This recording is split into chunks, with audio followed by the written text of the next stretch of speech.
നമസ്കാരം, ഞാൻ ജയമോഹനാണ്. ഇന്ന് നമ്മൾ കാണുന്നത് തെയ്യക്കൊല്ലം കമ്മാടത്ത് ഭഗവതിയുടേതാണ്. എല്ലാവരും വീഡിയോ അവസാനം വരെ കാണണം. ഇഷ്ടപ്പെട്ടാൽ ലൈക്ക് ചെയ്യാനും ഷെയർ ചെയ്യാനും മറക്കരുത്. അറിയാം തെയ്യ വിശേഷങ്ങൾ. ആരാണ് കമ്മാടത്തമ്മ?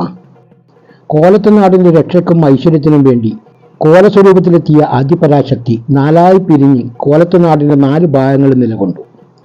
വടക്ക് മാടായി തിരുവർക്കാട്ട് ഭഗവതിയായും, തെക്ക് കളരിവാതുക്കൽ ഭഗവതിയായും, പടിഞ്ഞാറ് ചെറുകുന്ന് അന്നപൂർണേശ്വരിയായും, കിഴക്ക് മാമാനത്തമ്മയായും നിലയുറപ്പിച്ചു. എന്നാൽ കോലത്തുനാടിൻ്റെ അത്യുത്തര ഭാഗത്ത് പൂർണ്ണമായി ദേവി ചൈതന്യം എത്തുന്നില്ല എന്ന കുറവ് പരിഹരിച്ചുകൊണ്ട് അവിടെയും ആരുഢസ്ഥയാകാനായിരുന്നു ഭഗവതിയുടെ തീരുമാനം. ആ സമയത്ത് ദാരികാസുരന്റെ പരാക്രമം അതിൻ്റെ ചരമസീമയിലെത്തുകയും മാടായി തിരുവർക്കാട്ട് ഭഗവതി കോപിഷ്ഠയായി ദാരികൻ കോട്ടയിലെത്തുകയും ഘോര യുദ്ധാനന്തരം തൻ്റെ ദണ്ടുകൊണ്ട് അവനെ നിഗ്രഹിക്കുകയും തുടർന്നും ശാന്തയാകാതെ ഉഗ്ര കോപത്തോടെ ദാരികനെ വധിച്ച ദണ്ട് വടക്ക് കിഴക്ക് ദിശ നോക്കി വലിച്ചെറിയുകയും ചെയ്തു.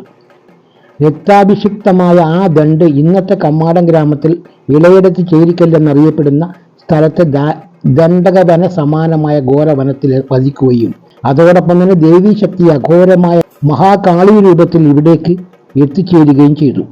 അഘോരമായ രൂപത്തിൽ വളരെക്കാലം ഇവിടെ കഴിഞ്ഞ ഭഗവതി ക്രമേണ വളരെ മനോഹരമായ കാനന ഭംഗിയിലും ശാന്തതയിലും ഏകാന്തതയിലും ആകൃഷ്ടയാവുകയും ക്രമേണ രൗദ്രഭാവം വെടിയുകയും ശാന്തരൂപം സ്വീകരിച്ചുകൊണ്ട് പ്രകൃതീശ്വരിയായി അന്നപൂർണേശ്വരിയായി ശ്രീ പാർവതിയായി ഇളയടത്തമ്മയായി നിലകൊള്ളുകയും ചെയ്തു എന്ന് ഐതിഹ്യം.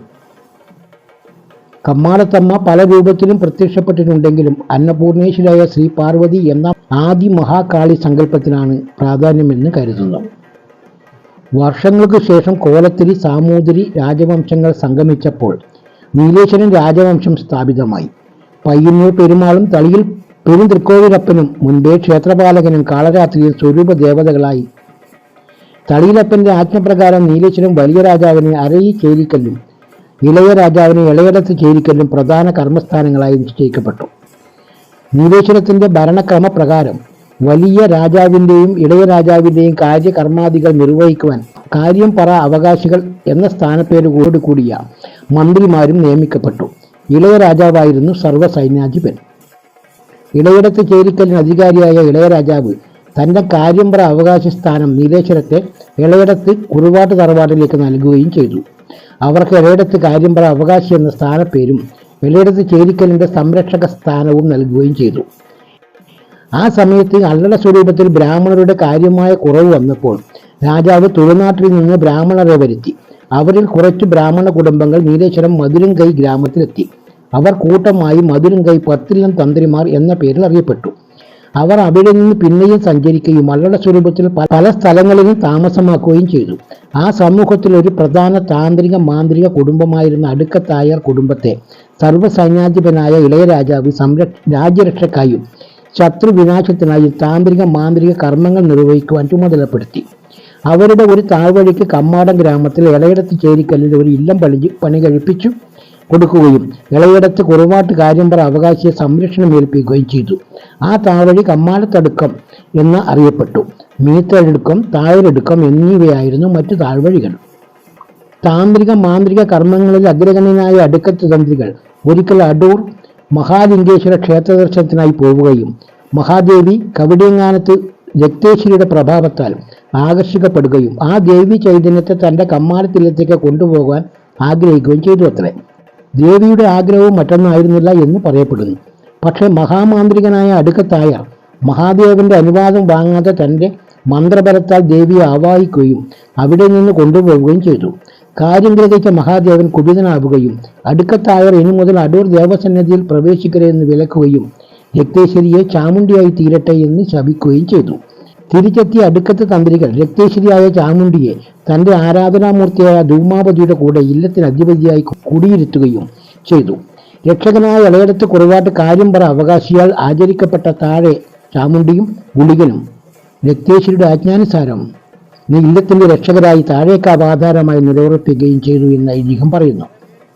രക്തേശ്വരിയുടെ ആഗമനത്തോടെ കൂടുതൽ പ്രബലനായ അടുക്കത്ത് തന്ത്രികൾ തൻ്റെ താന്ത്രിക മാന്ത്രിക വൃത്തികൾ തുറന്നു പോരുകയും പിൽക്കാലത്ത് കൂടുതൽ വസ്തുവകകൾ ആർജിക്കുകയും അവയിൽ കൃഷി, കന്നുകാലി വളർത്തൽ മുതലായ കാര്യങ്ങൾ നടത്തിപ്പോരുകയും ചെയ്തു. അവർക്ക് അനേകം കാര്യന്മാരും സഹായികളും ഉണ്ടായിത്തീർന്നു. അവരിൽ പ്രധാനിയായിരുന്നു കടയങ്കൻ. ഒരു ദിവസം കറവയുള്ള ഒരു പശുവിനെ കാണാതാവുകയും കടയങ്കൻ അതിനെ അന്വേഷിച്ച് പുറപ്പെടുകയും എവിടെയും കണ്ടുകിട്ടാത്തതിനാൽ അതിനെ തിരഞ്ഞ് ഭഗവതി സാന്നിധ്യമുള്ള വനത്തിൽ പ്രവേശിക്കുകയും അവിടെ ഒരു പശു പാൽ ചുരത്തിക്കൊണ്ട് നിൽക്കുന്നതും അതിന്റെ സമീപത്ത് കാട്ടുവള്ളികൾ കൊണ്ടുള്ള ഒരു ഊഞ്ഞാലിൽ ശുഭ്രവസ്ത്രധാരിണിയും സർവാഭരണ വിഭൂഷിതയും ആയി അതിസുന്ദരിയായ ഒരു സ്ത്രീ ഇരുന്ന് ആടുകയും ഇടക്ക് നിരത്തി കിടന്ന സ്വർണം, രത്നം, മുത്ത് എന്നിവ ഇവിടെ കൂനകളിൽ കാൽകൊണ്ട് തട്ടി രസിക്കുകയും ചെയ്തുകൊണ്ടിരിക്കുന്നത് കാണുകയും ചെയ്തു. ഭയചകിതനായ കടയങ്കനെ കണ്ട ആ വിശ്വരൂപം അവനോട് പശുവിനെ കൊണ്ടുപോയിക്കൊള്ളാനും തന്നെ ഇവിടെ കണ്ട കാര്യം ആരെയും അറിയിക്കാതിരിക്കാനും ആവശ്യപ്പെട്ടു. ഇല്ലത്തെത്തിയ കടയങ്കന്റെ പെരുമാറ്റത്തിൽ സംശയം തോന്നിയ അടുക്കത്ത് തന്ത്രികൾ കാര്യം തിരക്കുകയും കടയങ്കൻ കണ്ട കാര്യം പറയുകയും ജ്ഞാനിയായ തന്ത്രിക്ക് കാര്യം മനസ്സിലാവുകയും ചെയ്തു. പ്രഗതിശീലയായ സാക്ഷാൽ പരാശക്തിയാണ് ഇതെന്നും ആ ശക്തിയെയും തൻ്റെ ഇല്ലത്തേക്ക് കൊണ്ടുവരണമെന്നും അദ്ദേഹം തീരുമാനിച്ചു. ഒരു കോഴിയെയും എടുത്തുകൊണ്ട് തൻ്റെ കൂടെ വരാൻ കടയങ്കനോട് ആവശ്യപ്പെട്ടു. കാര്യം ഗ്രഹിച്ച ഭഗവതി താത്വിക വേഷം വിടിഞ്ഞ് ഘോരമായ യോഗിനി രൂപം സ്വീകരിച്ചു. ഇരുന്നിരുന്ന ഭീമാകാരമായ പാറ രണ്ടായി പിളർത്തി അതിനിടയിലൂടെ ഭൂമിക്കടിയിലേക്ക് അന്തർധാനം ചെയ്യാൻ തുടങ്ങി. അപ്പോഴേക്കും അവിടെയെത്തിയ തന്ത്രിയും കടയങ്കനും ഈ കാഴ്ച കണ്ട് അന്താളിക്കുകയും ഭയചകിതനായ കടയങ്കൻ ബലി നൽകാനായി കൊണ്ടുവന്ന കോഴിയെ ദൂരെ എറിഞ്ഞ് തിരിഞ്ഞോടുകയും ചെയ്തു. ഗത്യന്തരമില്ലാതെ തന്ത്രി തന്റെ കൈവിരൽ മുറിച്ച് രക്തം വീഴ്ത്തി. അതോടെ ദേവിയുടെ താഴോട്ടുള്ള ചലനം നിലച്ചു. കഴുത്തു മുതൽ മുകളിലോട്ടുള്ള ഭാഗം മാത്രം ദൃശ്യമായി. തന്ത്രിയുടെ പ്രവൃത്തിയിലും ഭക്തിയിലും സന്തുഷ്ടയായ ഭഗവതി തന്റെ അസ്തിത്വം അദ്ദേഹത്തെ ബോധ്യപ്പെടുത്തുകയും താൻ ഒരു മന്ത്രത്തിനും തന്ത്രത്തിനും പൂർണ്ണമായി വശം പതയല്ലെന്നും അദ്ദേഹത്തെയും ഭക്തജനങ്ങളെയും അനുഗ്രഹിക്കാൻ ഇല്ലത്തേക്ക് വരുമെന്നും പൂജാതി കാര്യങ്ങൾ കഴിഞ്ഞാൽ തിരികെ പ്രകൃതിയായ കാവിലേക്ക് തന്നെ മടങ്ങി വരികയും ചെയ്യുമെന്ന് അറിയിക്കുകയും ചെയ്തു. കൂടാതെ തന്റെ ആഗമനം ചിറക്കൽ നീലേശ്വരൻ രാജസ്ഥാനങ്ങളെ അറിയിക്കണമെന്നും ആവശ്യപ്പെട്ടു. പിന്നെ തന്ത്രിയുടെ കൂടെ കമ്മാടത്തെ ഇല്ലത്തേക്ക് ആഗമിച്ചു. ഭഗവതിയെ കണ്ട് പടിഞ്ഞാറ്റിലിരുന്നിരുന്ന കമ്മാടത്തെ ചാമുണ്ടിയമ്മ തന്റെ പീഠത്തിൽ നിന്ന് എഴുന്നേൽക്കുകയും ആ സ്ഥാനം ഭഗവതിക്ക് നൽകി തൊട്ടടുത്ത ഉത്തമ സ്ഥാനത്ത് അടൂർ ദേവനെ ദർശിക്കത്തക്ക വിധത്തിൽ ആസ്ഥാനസ്ഥയാവുകയും ചെയ്തു എന്ന് ഭഗവതിയുടെ കമ്മാടം ഇല്ലത്തേക്കുള്ള ആഗമനത്തെക്കുറിച്ച് ഐതിഹ്യം പറയുന്നു. പിൽക്കാലത്ത് ഭഗവതിക്ക് അഭിമുഖമായി ഒരു നട നിർമ്മിക്കുകയും ആ നട തളിയിലപ്പന്റെ നട എന്ന പേരിൽ അറിയപ്പെടുകയും ചെയ്തു. തെയ്യക്കോലങ്ങളിൽ 90% പെൺകോലങ്ങളാണ്. ഭഗവതി, ചാമുണ്ടി, കാളി, ഭദ്രകാളി എന്നീ പേരുകളിലാണ് ഇവർ അറിയപ്പെടുന്നത്.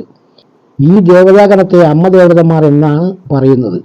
ദാരികാസുര നിഗ്രഹം നടത്തിയ മഹാകാളിയുടെ കഥയുമായി 70-ലേറെ തെയ്യങ്ങൾ ഉറഞ്ഞാടുന്നുണ്ട്.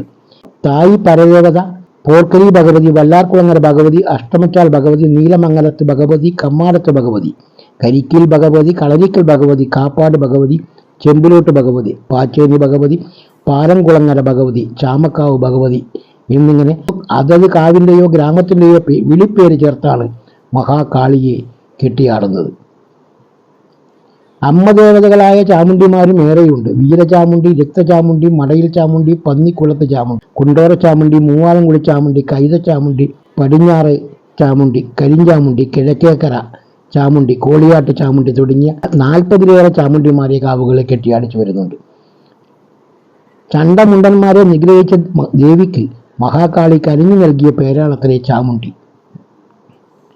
കാളി എന്ന പേരിലും അനേകം മാതൃദേവതമാരുണ്ട്. വീരർകാളി, ചൂടലഭദ്രകാളി, കരിങ്കാളി, കൊടുങ്കാളി, കുതിരക്കാളി, പഞ്ചുരുകാളി, ചൂട്ടക്കാളി, പരവക്കാളി, തൂവക്കാളി, പുലിയൂർകാളി, പുള്ളിക്കരിങ്കാളി, ഭദ്രകാളി തുടങ്ങിയ തെയ്യങ്ങളാണ് ഉദാഹരണം. അമ്മ ദേവതമാരായ കന്യകാ ദേവതമാർ ഇവരാണ്: പഞ്ചുരുളി തെയ്യം, മുച്ചുരോട്ട് ഭഗവതി, നാഗകന്നി, കന്നിമാണി, കണ്ണമംഗലം ഭഗവതി, പുന്നക്കാൽ ഭഗവതി, വേങ്ങക്കോട്ട് ഭഗവതി, ആയിറ്റി ഭഗവതി, പൂമാല ഭഗവതി തുടങ്ങിയ ദൈവങ്ങൾ കന്യകമാരാണ്. കന്യകാ സങ്കല്പം നിലനിർത്താൻ വേണ്ടിയാണ് മുച്ചിലോട്ട് ഭഗവതിക്ക് താലി കെട്ടാൻ തുടങ്ങുമ്പോൾ അന്ത്യതിരിയനി വാലായ്മ എന്ന് വിളിച്ചു പറഞ്ഞ് ചടങ്ങ് മുടങ്ങുന്നത്. അച്ചി എന്നും പോതി എന്നും അറിയപ്പെടുന്നതും ഈ തെയ്യമാണ്. ഭഗവതി തെയ്യത്തിന് പല ഭഗവേദങ്ങളുമുണ്ട്. ഭഗവതി, കാളി, ചാമുണ്ടി, ഈശ്വരി എന്നീ പേരുകളിലാണ് മിക്ക അമ്മദൈവങ്ങളും അറിയപ്പെടുന്നത്. ഇതിനു പുറമെ അച്ചി എന്നും പോതി എന്നും കൂടി അറിയപ്പെടുന്നുണ്ട്. നന്ദി, നമസ്കാരം. എല്ലാവർക്കും വീഡിയോ ഇഷ്ടപ്പെട്ടെന്ന് കരുതട്ടെ. വീഡിയോ ഇഷ്ടപ്പെട്ടാൽ ലൈക്ക് ചെയ്യാനും ഷെയർ ചെയ്യാനും മറക്കരുത്. നിങ്ങളുടെ വിലയേറിയ അഭിപ്രായം കമൻറ്റ് ബോക്സിൽ രേഖപ്പെടുത്താനും മറക്കരുത്. ഇപ്പോൾ തന്നെ ഒന്ന് ഫോളോ ചെയ്തോളൂ. എൻ്റെ എല്ലാ വീഡിയോകളും നിങ്ങൾക്ക് നേരത്തെ തന്നെ നോട്ടിഫിക്കേഷനായി ലഭിക്കുന്നതാണ്. നന്ദി, നമസ്കാരം.